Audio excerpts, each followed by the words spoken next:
जय बोलो 108 अरिजीत सागर जी महाराज की जय। इतनी शक्ति हमें देना भगवन, मन का विश्वास कमजोर होना, हम चले नेक रास्ते पे हमसे भूल कर भी कोई भूल होना, इतनी शक्ति हमें देना भगवन, मन का विश्वास कमजोर होना, दूर ज्ञान के हो अंधेरे, तू हमें ज्ञान की रोशनी दे, हर बुराई से बचते रहे हम, जितनी भी दे भली जिंदगी दे, बेर होना किसी का किसी से, भावना मन में बदले की होना। जय बोलो पार्श्वनाथ भगवान की जय। इसके पश्चात हम सभी भक्तगण महाराज श्री से विनम्र निवेदन करते हैं कि कृपया अपने मुखारबिंद से मंगल प्रवचन देकर हमें कृतार्थ करें, हमें धन्य करें। ओम नमः सिद्धिभ्यः।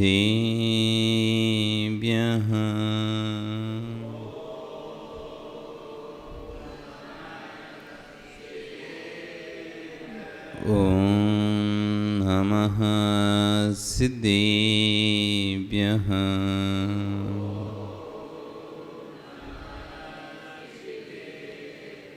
ओम नमः सिद्धिभ्यः।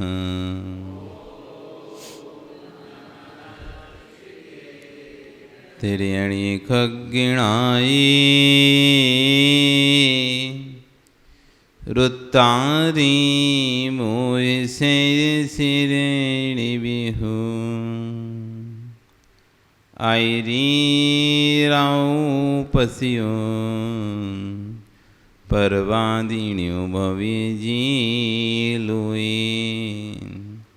नमो अरिहंताणं नमो सिद्धाणं नमो आयरियाणं नमो वज्रायाणं नमो लोये सव्यसाहुणं।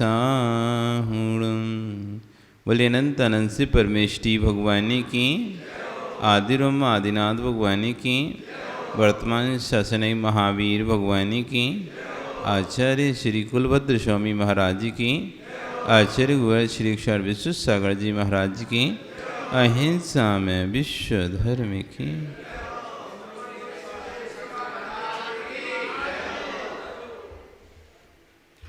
बंधु,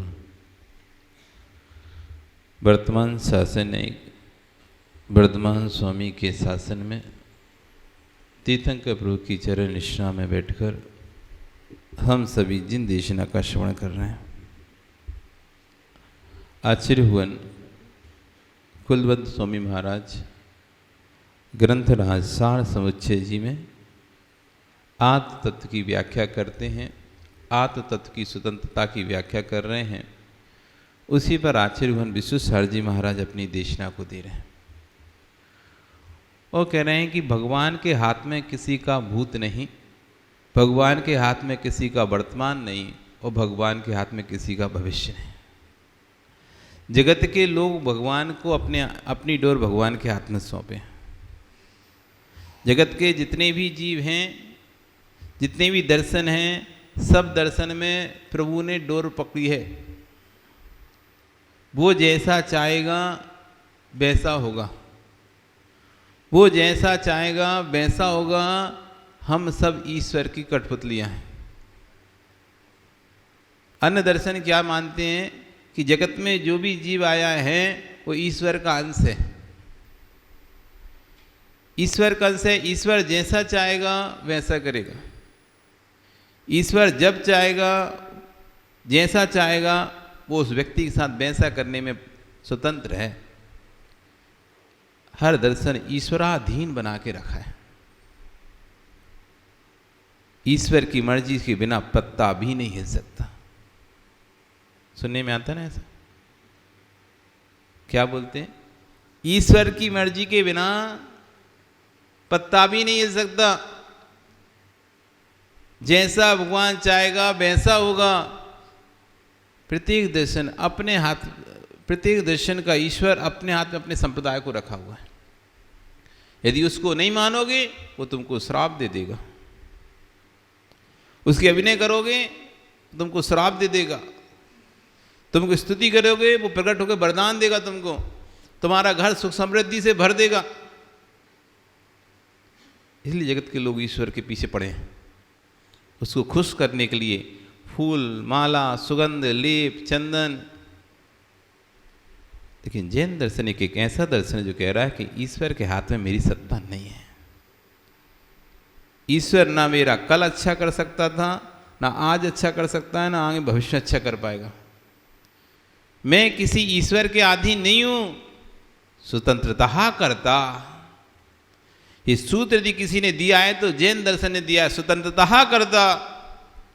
कर्ता स्वतंत्र है, प्रत्येक द्रव्य स्वतंत्र है, कोई किसी से बंधा नहीं है, बंधे होने पर भी स्वतंत्र है। स्वतंत्रता करता। आप स्वतंत्र हैं कि परतंत्र हैं? आप कैसे स्वतंत्र मानते हैं अपने आप को, परतंत्र मानते हैं? स्वतंत्र कि परतंत्र? संजय, स्वतंत्र मानते हो? फिर देवी की तो याद तुमको सताती रहती है। अभी तुमसे कहे चलो हमारे साथ, तो फिर कहोगे महाराज जी दुकान है, व्यापार है, बच्चे हैं। कहाँ से स्वतंत्र हुए तुम? स्वतंत्र हो कि परतंत्र? कैसे हो अनिल, स्वतंत्र के परतंत्र? कैसे हो, स्वतंत्र या परतंत्र? बोलो कुछ। संदीप तुम बता दो, ये नहीं बता पा रहे, तुम तो ज्ञानी आदमी है। कैसे हो? नहीं तो सुरेंद्र जी से पूछ ले, स्वतंत्र हो या परतंत्र? कैसे हो?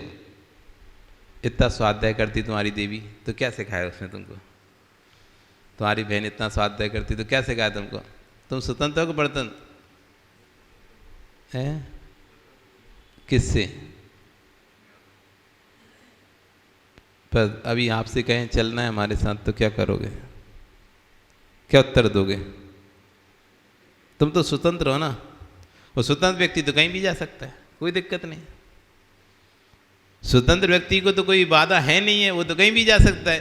तो यदि आपसे कहते हैं ठीक है अब आप तो स्वतंत्र, कोई टेंशन है ही नहीं है, किसी तरह की परतंत्रता है नहीं है, तो फिर हमारे साथ में चलिएगा।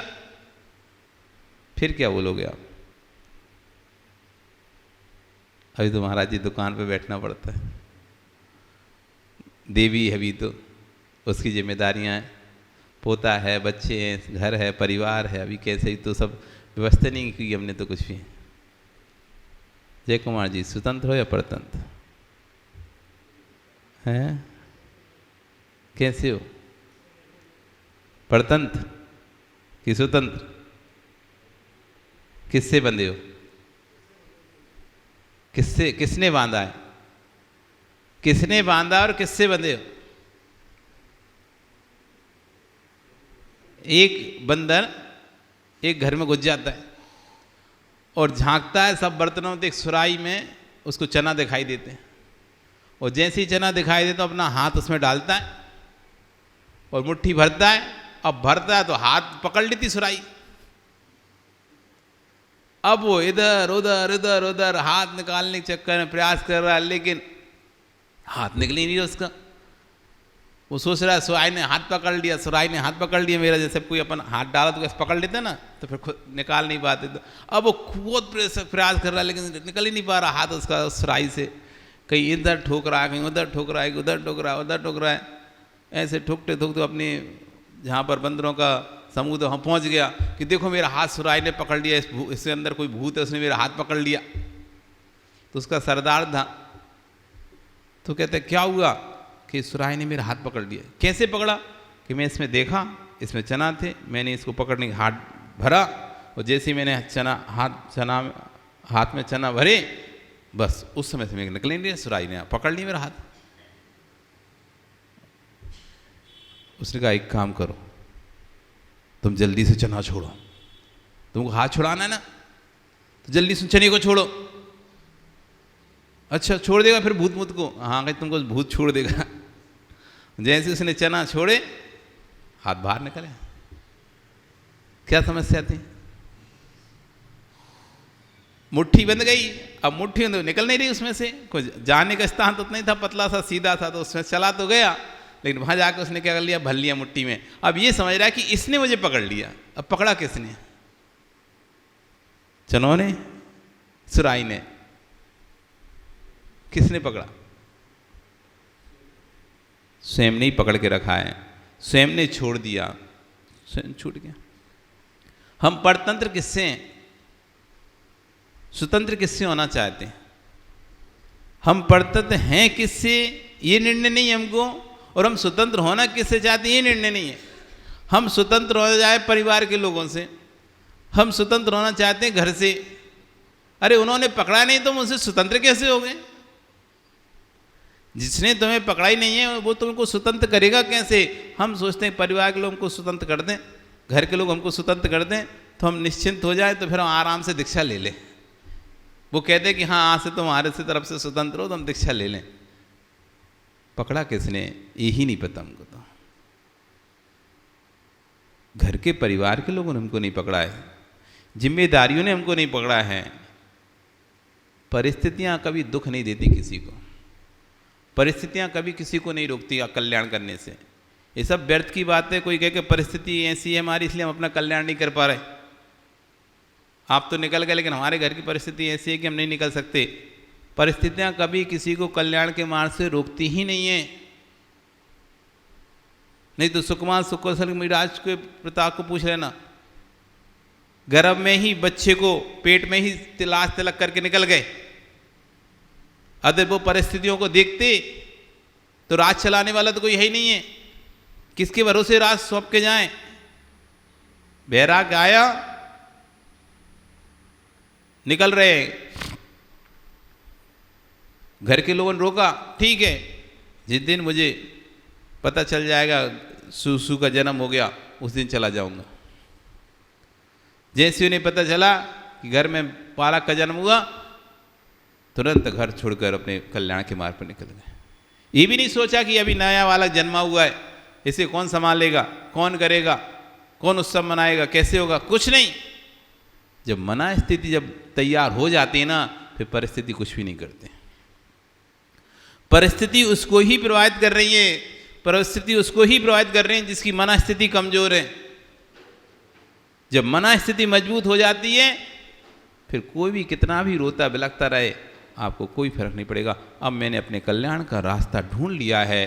परिस्थितियां देखो सबके सामने खड़ी हैं, लेकिन जिनकी मनस्थिति मजबूत थी वो निकल गए। चार चार रानियां जिनको मना रही हैं, तब भी उनकी मनस्थिति मजबूत थी, कोई परिस्थिति उनको नहीं तो कहते इतना परिस्थिति ऐसी थी, हम क्या करें, हम तो फंस गए। चार चार सुंदरियों के बीच में घिरे थे, अब क्या ही कर सकते थे, कुछ नहीं, मनाती नहीं, वो निकल गए। जम्मू स्वामी क्या कर पाई परिस्थितियां? कुछ नहीं कर पाई परिस्थितियां। परिस्थितियां कुछ करती ही नहीं है। निमित्त तभी निमित्त बनता है जब उपादान प्रभावित हो, नहीं तो कोई वस्तु मान ली निमित्त नहीं बन सकती। स्त्री पुरुष के लिए तभी निमित्त बनेगी जब पुरुष के स्वयं का उपादान कमजोर होगा, नहीं तो वो पुरुष के लिए निमित्त नहीं बनेगी। उसके परिणामों को खराब करने में निमित्त पुरुष के, स्त्री के परिणाम खराब करने में पुरुष निमित्त, पुरुष के परिणाम खराब करने में स्त्री निमित्त तभी बनेगी जब स्वयं की योग्यता की कमजोरी होगी, स्वयं के अंदर शक्ति उपादान की जागृति नहीं होगी, तो आप ब्रह्मचर्य का पालन कर ही नहीं पाओगे। आपको कैसे कर सकते हैं घर में रह के? घर में रहेंगे तो अब ब्रह्म का सेवन तो होगा ही होगा, इसलिए नहीं ले पा रहा है ब्रह्मचर्य व्रत। जब स्वयं में दृढ़ता हो जाती है ना, तो घर में रह के ब्रह्मचर्य व्रत का पालन किया जाता है। लोग लेते हैं 20-20 दिन का ब्रह्मचर्य व्रत, 25-25 दिन का ब्रह्मचर्य व्रत, 28-28 दिन का ब्रह्मचर्य व्रत लेते हैं, 29-29 दिन का ब्रह्मचर्य लेते हैं पूरे महीने में। जिनकी उपादान की योग्यता पर्याप्त हो जाती है, नहीं उन्हें विश्वास है, नहीं हम लोगों के बीच में कुछ नहीं होता, हम पालन कर सकते हैं, लेते हैं। घर में रह के रहते हैं, एक साथ एक बिस्तर पर सोते हुए ब्रह्मचर्य व्रत का पालन करते हैं। जब उपादान की योग्यता दृढ़ता को प्राप्त हो जाती है, फिर वही स्त्री जिसके बिना एक दिन भी नहीं रह पा रहे थे, 29-29 दिन तक उसको स्पर्श भी नहीं कर रहे हैं। ये शक्ति किसकी है? परिस्थिति कोई नहीं बदली, परिस्थिति पुरुषत्व तुम्हारा खत्म नहीं हो गया, उनका स्त्री भेद खत्म नहीं हो गया, तुम्हारा पुरुष भेद नष्ट नहीं हो गया, तुम्हारे अंदर आज भी वही पुरुष भेद है, उनके अंदर वही स्त्री भेद है। लेकिन अब हमने अपनी मनस्थिति को दृढ़ कर लिया है, नहीं भोगों को नहीं भोगना है। अब मना स्थिति दृढ़ हो गई, भोगों को नहीं भोगना है। दोनों की स्थिति मना ने स्थिति दृढ़ कर ली, दोनों ने निर्णय किया नहीं अपन को संयम के साथ जीवन व्यतीत करना है। एक साथ रह रहे हैं, एक साथ सो रहे हैं, तब भी दोनों के बीच में अब्रह्म सेवन नहीं हो रहा है। क्या बदला? क्या परिस्थिति बदली? स्थान बदला? कुछ नहीं बदला। पुरुष बदला, स्त्री बदली, कुछ नहीं बदला। बदला है तो सिर्फ क्या बदला है? मना स्थिति बदल जाती है। जब आप अपनी बेटी की माँ से गुस्सा हो जाते हैं ना, फिर ना तो आपको उसका रूप अच्छा लगता, ना उसका रंग अच्छा लगता, ना शरीर अच्छा लगता, ना उसकी बातें अच्छी लगती। जब आप उससे प्रसन्न रहते हो, खुश रहते हो, तो आपको उसका रूप भी अच्छा लगता है, रंग भी अच्छा लगता है, उसके हाव भाव भी अच्छे लगते हैं, उसकी बातें सब कुछ अच्छा लगता है। जब मन स्थिति आपकी अच्छी होती है तो आपको कैसी परिस्थिति में हो, बेकारी लोगों के बच्चे नहीं होते क्या? जो टेंशन में रहते हैं, खाने पीने को नहीं, उनके बच्चे नहीं होते क्या? वो भोग नहीं भोगते क्या? परिस्थिति ऐसी है कि खाने को दाना नहीं है, खुद का पेट पालन नहीं कर पा रहे, तब भी 4-4 बच्चे पैदा किए उन्होंने। यदि परिस्थिति देखकर भोग भोगते, अपना तो पेट पाल नहीं पा रहे, 4 का और पैदा किए। परिस्थिति खराब है तब भी भोग भोग रहे हैं, परिस्थिति से भोग नहीं छूट रहा कि परिस्थिति खराब है तो अपने को खाने को नहीं, तो अपन काय को पैदा करें बच्चे, तब भी संतान पैदा होती चली जा रही है। तो परिस्थिति कभी किसी को बाधा नहीं डालती। जब मना स्थिति अच्छी होती है तो आदमी कष्टों में भी, दुख में भी, मरते मरते भी भोग करता है। और जब मना स्थिति खराब होती है तो डल्लप के गद्दे पर भी पड़ा रहता है, एक तरफ मुंह करके वो पत्नी सो रही होती है तो दूसरी तरफ मुंह करके पति सो रहा होता है। क्यों भाई, क्या हो गया? आज लड़ाई हो गई इन दोनों के बीच में, आज दोनों के बीच में झगड़ा हो गया, लड़ाई हो गई, एक दूसरे से बोल नहीं रहे। तो बदला क्या है? परिस्थिति बदली कि मन स्थिति बदली है? इसलिए दोष परिस्थितियों को मत दो।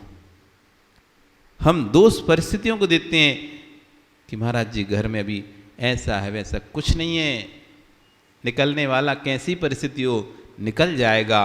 और नहीं निकल, कहते ना, जाने वाले को कोई रोक नहीं सकता और नहीं जाने वाले कोई भगा नहीं सकता। उसका बेटा भी कहेगा ना, पिताजी जाओ कल्याण करो, आप जाओ क्या करते हो, मंदिर में बैठा करो, मंदिर में पूजा करा करो, मंदिर में स्वाध्याय सुना करो, तब भी भैया वो घर में सुनता रहेगा, गालियां खाता रहेगा, लेकिन घर में ही सड़ता रहेगा, लेकिन अपना कल्याण नहीं कर पाएगा। परिस्थितियां सब कुछ अनुकूल होने के बाद भी उसकी स्वयं की मनस्थिति नहीं अपने कल्याण करने की। ऐसे परिवार हैं जिसमें उस पिता को कोई भी काम नहीं है, बच्चों ने पूरा व्यापार संभाल लिया, बच्चों ने पूरा व्यापार संभाल लिया है, निर्णय अब बच्चे लेने में सक्षम हो चुके हैं, बच्चे ही पूरा निर्णय लेते हैं, अब आने जाने वाले को अभी बच्चे ही करते हैं, सब कुछ वही करते हैं, उसको तो कुछ नहीं है, खाना है और सोना है बस। और धुतकार, जो धुतकारा जाता है वो धुतकार उसको सुनना है, क्योंकि हाथ पैर काम करना बंद कर दिए, कमाना बंद कर दिया, बस कीमत खत्म। एक व्यक्ति की कीमत तभी तक है जब तक उसके हाथ पैर चल रहे हैं। विश्वास मानो राजीव, कोई किसी की कीमत नहीं कर रहा। तुम्हारे हाथ पैर चल रहे हैं, तुम कमा रहे हो, सोई तुम्हारी कीमत हो रही। नहीं तो जिस दिन हाथ पैर चलना बंद हो जाएंगे, कमाना बंद हो जाएगा, तुम्हारी बेटे की माँ तुमको 4 बातें सुनाने लगेगी। जब तक तुम कमा रहे हो, ला रहे हो, ला के दे रहे हो, तब तक वो तुम्हारी सुन रही है। और जिस दिन तुम्हारे कमाना बंद कर दिया, असहाय हो गए, आश्रित हो गए, उस दिन तुम देख लेना उन घरों में जहाँ पर पुरुष स्त्री के आश्रित हो गया है, स्त्री जहाँ पर कमा रही हो, पुरुष घर बैठे बैठे खा रहा है, कुछ नहीं करता, अपंग हो गया है या लाचार हो गया है या मेंटली डिस्टर्ब हो गया है या बुरी संगतों में पड़ गया और उसने कमाना वाना सब बंद कर दिया है, उसकी क्या गत हो रही है? धुतकार नहीं मिलता, उसे धुतकार मिलती है। कोई एक कहते हैं ना, गली के कुत्ते की जैसी कीमत नहीं उसकी, पड़ा रहेगा वहाँ पे घर में। नहीं है तो अनुभव करके, अपने घर में हो तो अपने घर में अनुभव कर लेना, नहीं तो दूसरे घरों में देख के अनुभव कर लेना। यही हकीकत है। चाहे वृद्धावस्था हो चाहे युवावस्था हो, जब तक हाथ पैर चल रहे हैं, जब तक स्वस्थ हो, हाथ पैर चल रहे हैं, तुम कमा के खिला रहे हो तो कीमत रहेगी। नहीं तो भैया ऐसी बुरी गत होनी है। पत्नी फिर भी कीमत कर ले थोड़ी बहुत, बच्चे तो और ही नहीं करने वाले। पत्नी तो भैया तुमसे शादी की है, इतने साल रही, तो थोड़ा राग रहता है उसको, तो विशेष राग रहता है, तो फिर भी वो थोड़ी बहुत तुम्हारी सेवा कर दे। लेकिन सेवा करते करते सुनाएगी भी 100 बार। वो बच्चा इतना कमाता, तुम उस पर गुस्सा कर देते हो, ऐसा कर देते हो, बच्चे के राग में तुमको 1000 बार गालियां दे देगी।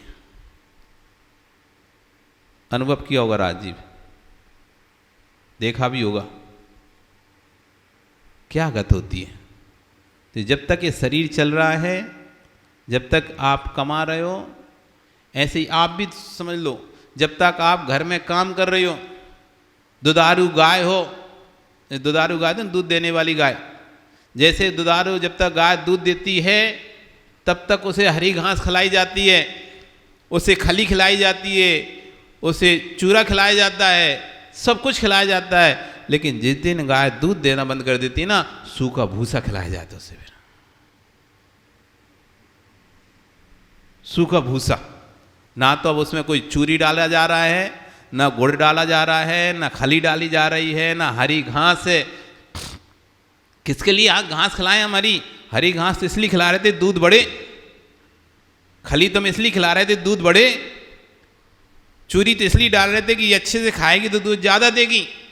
अब दूध देने ही बंद कर दिया तो खाओ, वो गेहूं का भूसा होता है, चना का भूसा होता है, ऐसा ऐसा सीधा का सीधा वो ऐसा पटक देते हैं। कभी गाय पाली, भैंस देखी, खिलाते हुए देखा क्या? जब गाय दूध देती है ना, बहुत सेवा करनी पड़ती इसकी। भैंस दूध देती है ना, बहुत सेवा करने, रात रात में ठंडी में वो खली बनानी पड़ती, बैठ के गला दो खली को, और फिर वो भूसा में खली डाल डाल के ऐसे ऐसे करो, फिर चूरी डालो, फिर ये करो, अच्छे से मस्त उसकी खाना बनाना पड़ता है, चाहे ठंडी हो चाहे गर्मी। क्यों? वो दूध देती है। और जिस दिन दूध देना बंद कर देगी, उस दिन रख दो ऐसे ही भूसा खा लेगी। ऐसे जब तक आप घर में काम कर रहे हो, सबकी सेवा कर रहे हो, तब तक तुम्हारी कीमत है। जिस दिन सेवा करना तुमने बंद कर दी, काम करना बंद कर दिया, तो फिर देख लेना सबके भाव बदल जाएंगी, बोली बदल जाएगी, भाषा बदल जाएगी। चाहे वे बहू हो, चाहे बेटा हो, चाहे तुम्हारा पति हो, कोई भी होगा, सबकी भाषाएं बदल जाएंगी। जब तक काम चल रहा है तुमसे, तब तक ही तुम हो। जिस दिन काम खत्म, उस दिन तुम भी खत्म। जिस दिन काम खत्म, उस दिन तुम्हारा भी सब, कितना किया तुमने कोई गिनती नहीं। कब तक किया, कब से कर रहे हो, कोई गिनती नहीं, सब खत्म हो जाएगा। इसलिए परिस्थितियों पर आश्रित होकर अपने कल्याण को मत रोक देना। यदि मना स्थिति तुम्हारी तैयार हो जाए, मुझे अपना कल्याण करना है, परिस्थिति कैसी भी रहे, भैया कोई किसी के लिए नहीं मरता है, सब जीवित रहते हैं, सब जीवित रहते हैं, कोई नहीं मरता। आप सोचो मैं चला जाऊंगा तो उसका क्या होगा, सामने वाले का, मैं चला जाऊंगा तो उसका, किसी के नहीं कुछ नहीं होगा, सबका पुण्य उसके साथ चलता है, सबका पाप उसके साथ चलता है, जिसका जो होना होगा वो होगा। तो व्यर्थ में संक्लिष्ट करके अपने परिणामों को खराब मत करो। यदि परिणाम यदि तुम्हारे कल्याण के हो रहे हो, ये मत सोचना कि बेटा का पिता का क्या होगा, सब हो जाएगा। तो मर जाती तो फिर क्या होता। आज जाने के लिए सोच रहे हो कि मैं निकल जाऊंगी घर से तो मेरे बेटे के पिता का क्या होगा, और तुम मर जाओगी फिर क्या होगा। जब तुम मर जाओगी तब जो होगा वही समझ लो कि तब भी ये भी होगा। हमारे घर का क्या होगा, हमारे परिवार का क्या होगा। अरे तुम मरण को प्राप्त हो जाओगे तो उससे कहोगे यमराज से, रुक अभी मेरे पहले पूछ लूं मेरे घर का क्या होगा, परिवार का क्या होगा। व्यवस्था नहीं की मैंने अभी। तुम्हारे मरने के बाद तुम्हारे घर परिवार चलेगा कि नहीं चलेगा। सुरेंद्र जी पिताजी हैं क्या, हैं क्या, चले गए। कब गए, जब तुम 45 साल के थे तब। 45 साल पहले चले गए। आप कितने साल के थे उस समय, हैं 18 साल का। सोचो 18 साल में क्या ही होता है, इतनी छोटी उम्र में छोड़ के चले गए। अरे कम से कम 50 साल का करके जाते, सेटल करके जाते, तुम्हारी शादी मादी कर देते, बच्चे में अच्छे हो जाते उनकी शादी मादी कर देते, तब जाते तो थोड़ा लगता। 18 साल में चले गए, उनको लगा नहीं क्या तुम कैसे जियोगे, कैसे व्यापार करोगे, कैसे अपना घर बसाओ, कैसे शादी करोगे, कुछ भी नहीं सोचा उन्होंने तुम्हारे बारे में। क्यों, कुछ भी विचार नहीं आया उनको कि सुरेंद्र का क्या होगा, कैसे सुरेंद्र की शादी होगी, कैसे सुंदर के बच्चे होंगे, फिर कैसे सुंदर मकान सेटल करेगा, कहाँ से लड़की ढूंढेंगे इसके लिए। कुछ भी नहीं सोचा और चले गए। इतना तो सोचना चाहिए ना उनको, नहीं सोचना चाहिए क्या। क्यों, तुम भी तो सोचते हो ना अपने बच्चों के लिए, तो उनको भी सोचना चाहिए। पर चले गए वे तो, थोड़े और रुकते ना। आप सोच रहे हो ये व्यवस्था कर जाऊं, वो व्यवस्था कर जाऊं, वो व्यवस्था कर जाऊं, लेकिन चले जाओगे क्या क्या व्यवस्था करके जाओ। उसके बाद भी सुरेंद्र जी तुमने जीवन जिया कि नहीं जिया, व्यापार किया कि नहीं किया, अपने पैरों पे खड़े हुए कि नहीं हुए, शादी की कि नहीं की, बच्चे हुए कि नहीं हुए, सेटल हुए कि नहीं, अपने बच्चों को जन्म देकर उनको बड़ा करके उनकी शादी करके उनको सेटल किया कि नहीं किया। फिर किस पर आश्रित हो, स्वतंत्रता करता, भूल तो नहीं गए, स्वतंत्रता करता। किस पर आश्रित हो रहे हैं, किस पर डिपेंड है हम। हमारे डिपेंड होने का कारण क्या है,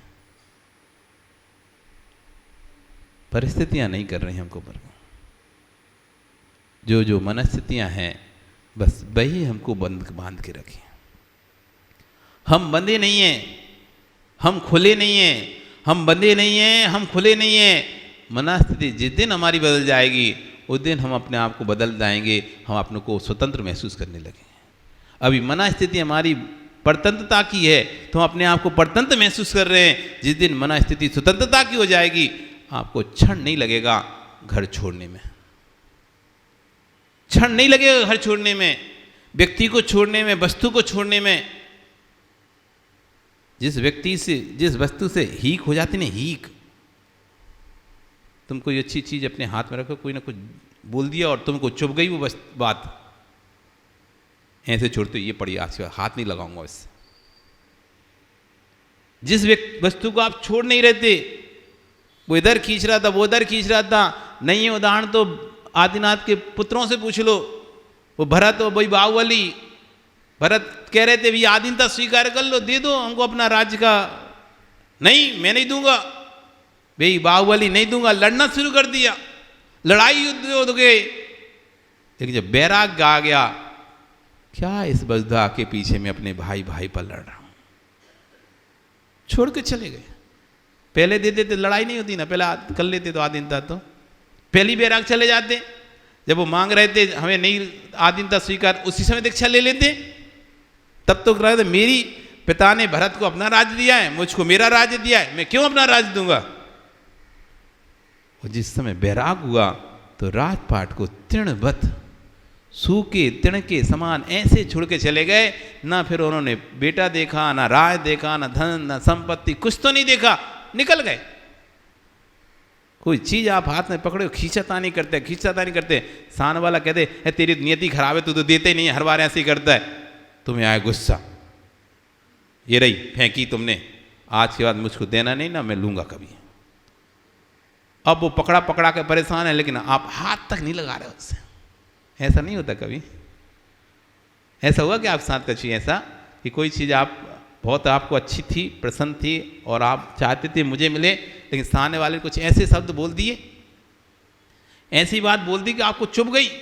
तुम तो भुक्कड़ हो, तुम्हें तो बस जहाँ मिल जाए खाने की रहती है, यहाँ आते तो बस इसी यही दिखता है, तुमको यही चीज़ नहीं होती।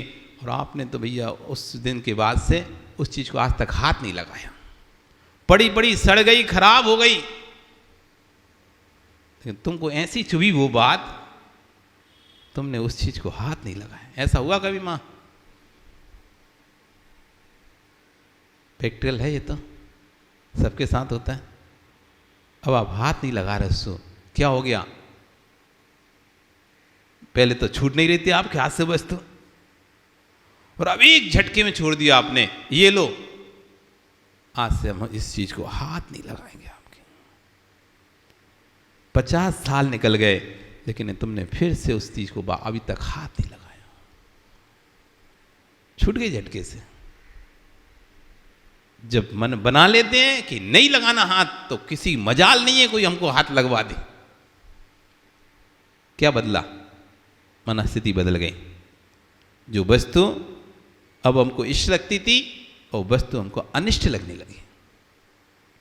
जिसका संयोग हमको इष्ट लगता था, अब उसका संयोग हमको अनिष्ट लगने लगा। जिसके पास रहना हमको इष्ट लगता था, वही तो पढ़ना चाहिए, इसलिए पद्म पुराण चढ़ना चाहिए, बहुत अच्छे से पद्म पुराण पढ़ना चाहिए, और एक एक बार नहीं 10-10 बार पढ़ना चाहिए। अंजना का प्रसंग पढ़ोगे, आंखों से आंसू आ जाएंगे आपके। इतना विरह दायक प्रसंग है, इतना दर्द भरा प्रसंग है अंजना का, इतना रोमांचकारी प्रसंग है, आंख से आंसू बिना आए रह नहीं सकते। पद्म पुराण पढ़ना चाहिए। इतनी सुंदर अंजना, इतनी सुकुल की अंजना, जिसके मन में किसी और पुरुष के प्रति भी प्रेम नहीं था, सिर्फ अपने पति पवनजय के अलावा किसी को जिसने सपने में भी नहीं चाहा, ऐसी उस अंजना को, जिसको पवनजय बिना देखे रह ही नहीं सकता था, इतनी स्थिति उसकी पवनजय की थी कि उसे देख ना ले तो मरण को प्राप्त हो जाए।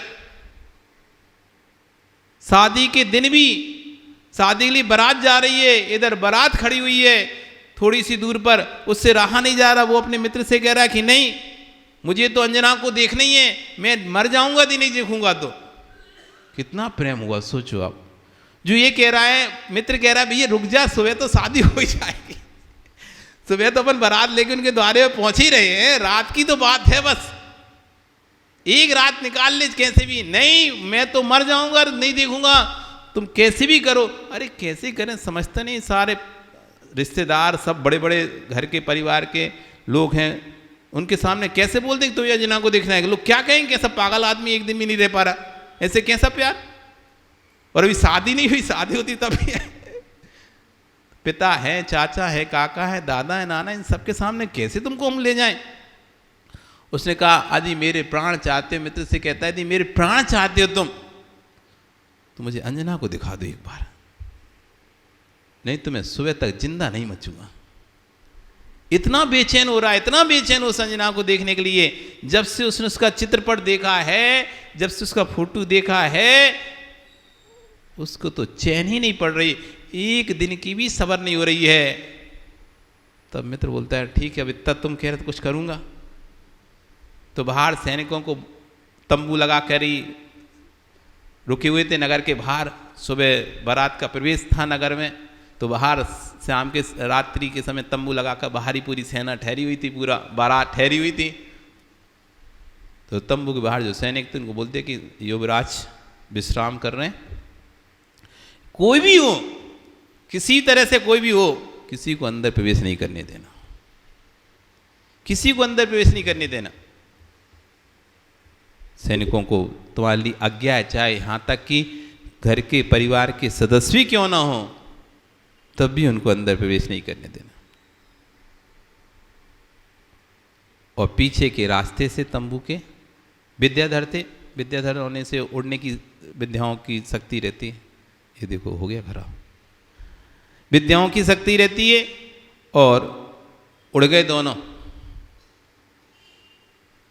पवनजय और उसका मित्र दोनों उड़ गए और पहुंच गए वहां पर जहां पर अंजना झूले पर सखियों के साथ बैठी हुई है। अंजना झूला झूल रही है, सखियों से बातें कर रही हैं, उसको छेड़ रही हैं उसको, क्योंकि अगले कल तो शादी होनी है ना, तो देखती हैं लड़कियां अपनी सहेली को छेड़ती हैं, तो वो भी छेड़ रही हैं।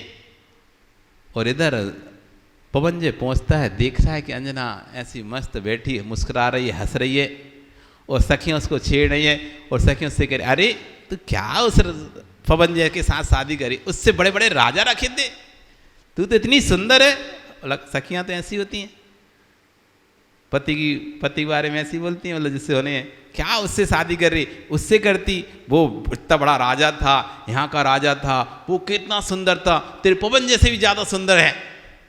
ऐसे करके उसको अनेक प्रकार से छेड़ रही हैं, और वो तो अंदर ही अंदर उनकी कोई बात ही नहीं सुन रही, वो तो बस पवनजय का फोटो, उसका जो चित्र था उसी को स्मरण करके, बस जैसे अपन बहुत सारी चीज़ें थे ना, दूसरा बोलता रहता है, अपन तो दूसरे ख्वाब में खो जाते हैं, सुनते नहीं क्या बोल रहा है। और वो तो मस्त ऐसी हंसती जा रही है और पवनजय को झूले पे झूल रही है, और वो सखियां बोलती जा रही हैं, पवनजय की बुराई कर रही हैं, दूसरे राजा की प्रशंसा करती जा रही हैं, पर वो कोई रिएक्शन नहीं कर रही, क्योंकि वो सखियां थी ना, सखियों से क्या ही करना है, बोलने दो तुम्हें जो बोलना है। पर पवनजय को इस बात का बुरा लग गया कि ये मेरी बुराई सुन कैसे रही है, इसको तो रोकना चाहिए थी सखियों को कि तुम क्या बोल रही हो, रोक नहीं रही, और ये दूसरे पर पुरुष की प्रशंसा सुन रही है और मेरी बुराई सुन रही है। और उसे पवनजय को सुन नहीं आता, वो तो किसी की सुनी नहीं, वो तो अपने मगन थी, उसे तो मतलब ही नहीं था क्या बोल रही सखियां, बस ये बात उसके दिल में चुभ गई, इतनी सी बात उसके दिल में चुभ गई कि मेरी शादी मुझसे कर रही है, लेकिन दूसरे पुरुष की प्रशंसा सुन रही है, और मेरी निंदा से इसका ये लगता है इसका मेरे प्रति कोई अनुराग है ही नहीं है। इतनी सी बात सोच गई, तुरंत मित्र चलो वापस। मित्र कहता क्या हुआ, मित्र को पता ही नहीं था, मित्र तो दूर खड़ा था, देखते रहो तुम, नहीं तुम वापस चलो, वापस चलो। क्या हुआ, अभी मर रहे थे देखने के लिए, अब कह रहे चलो वापस, देखने नहीं है। और वापस पहुंचे वहां पर, सुबह हुआ, हमें नहीं करनी शादी। पिता सब एकदम आश्चर्य, रात भर में ऐसा क्या होगा, सुबह तक रात में तो ऐसी स्थिति थी कि सुबह शादी होना और अब रात में जाना नहीं करनी है, बता भी नहीं सकता, कैसे कहते मैं रात में गया था, वो भी बात नहीं बता सकता, और शादी भी अब उससे नहीं करना, मन उछट गया उसका, मुझे करनी नहीं इस लड़की से शादी, अब पूरी तरह से मन उछट गया। पर पिता कह रहे अब ऐसा नहीं हो सकता, हम बारात लेके यहां खड़े हैं नगर के बाहर, और तुम कह रहे शादी नहीं करनी, ऐसा होता है क्या। मित्र से पूछा, मित्र मुझे भी, वो भी क्या बोले,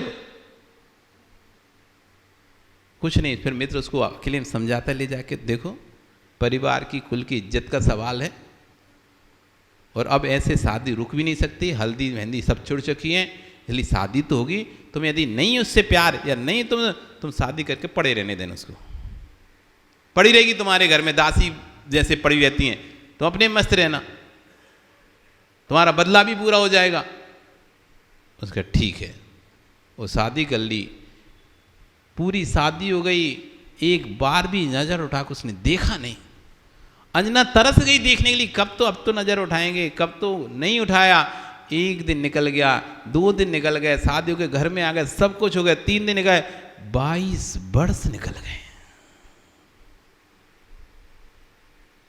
अब सोचो, एक क्षण जिसके बिना नहीं रह पा रहा था व्यक्ति, 22 वर्ष तक उसने देखा नहीं है उसको आंख उठाकर। वो छूना तो दूर, वो तो उसके पैर के ताड़न को ही मानती, चलो कौन पैर से तो ताड़न किया, जब उसके पैरों पे गिरती थी तो पैर झटकारता था, तो उसके शरीर से पैर लगता था, तो अंजना इसी बात से खुश होती थी कि चलो पति के पैर का तो स्पर्श हुआ, हाथ का तो स्पर्श हो नहीं रहा, पैर का तो स्पर्श हुआ। जब बस मनस्थिति बदलती है, कितने से कितना प्यारा से प्यारा, कितना से प्रीत व्यक्ति भी, उसके प्रति भी राग खत्म हो जाता है। इसलिए मनस्थ परिस्थितियों को कभी भी दोष मत दो, मनस्थिति को दो। इसलिए जब भी मन में भाव आए, उत्कृष्ट भाव हो, अच्छे भाव हो कि मुझे अपना कल्याण करना है, परिस्थिति कोई आपको नहीं रोकेगी, आप निकल जाओ, परिस्थिति अपने आप एडजस्ट हो जाएंगे, सब अपने आप समायोजित हो जाएंगे, सब अपने आप जैसा होना होगा वैसा हो जाएगा। मनस्थिति संभालो, स्वतंत्रता करता, ना मैं भगवान के अधीन हूं, ना घर के अधीन हूं, ना परिवार के अधीन हूं, किसी के भी अधीन नहीं हूं, मैं स्वतंत्र हूं, मैं परतंत्र नहीं हूं। कैसे हो आप, स्वतंत्र हो परतंत्र? अब बताओ, परतंत्र हो संजय? मन हो जिस दिन, अगर देवी घर बंद कर दे तो देवी साड़ी से लटक के सुकोसौर सुकुमार मीरा बंद कर दिया उनको घर में, तो उन्होंने किया जांगले में से वो देवी की साड़ियों की रस्सी बनाई और उतर के निकल गए। तो देवी ना जाने दे, तुम तो फिर भी निकल जाना, चिंता मत करना, वो अपनी व्यवस्था स्वयं हो जाएगी। जिस दिन तुम निकल जाओगे, देवी के अच्छा चलो गया परमेश्वरा, अब मैं भी अपना कल्याण करूं। इसके चक्कर में अपना कल्याण नहीं कर पा रही थी। कई तो स्थितियां ऐसी होती, अपन समझते हैं सामने वाले के, हमारे चक्कर में सामने वाला दिक्कत है, सामने वाला ये सोचता है परमेश्वर ये जाए तो मैं अपना कल्याण करूं, ये नहीं जाता तो हम अपना कल्याण कैसे करें। और हम सोचते हैं कि हम इसको छोड़ के चले जाएंगे तो इसका क्या, वो तो चाह रही, तुम भैया बहुत से लोग आते हैं, महाराज जी इनको ले जाओ, शांति पड़े घर में, बहुत झगड़ा होता है, बहुत किचकिच होती है, बहुत कलह होता है घर में, रोज कलह करते हैं, इन्हें तो आप अपने साथ ही ले जाओ। नहीं बोलते कैसा? नहीं हो तो कभी सुना देंगे हम तुमको। देवियाँ बहुत बोलती हैं कि महाराज उन्हें तो आप, अरे उनसे कहें इनको ले जाएंगे, हाँ हाँ ले जाओ इन्हें तो ले जाओ, घर में शांति पड़ेगी कम से कम। 24 घंटे सिर पे बैठे रहते हैं, ना खाते ना कुछ करते, छाती पे मूंग दलते रहते हैं, यही घर में डटे हैं, ना बाहर जाते, थोड़ा मंदिर जाएं, थोड़ा धर्म पुण्य करें, कुछ करें, धर्म काज कुछ भी नहीं करते, 24 घंटे घर में पड़े रहते हैं, खाते हैं और चिल्लाते रहते हैं।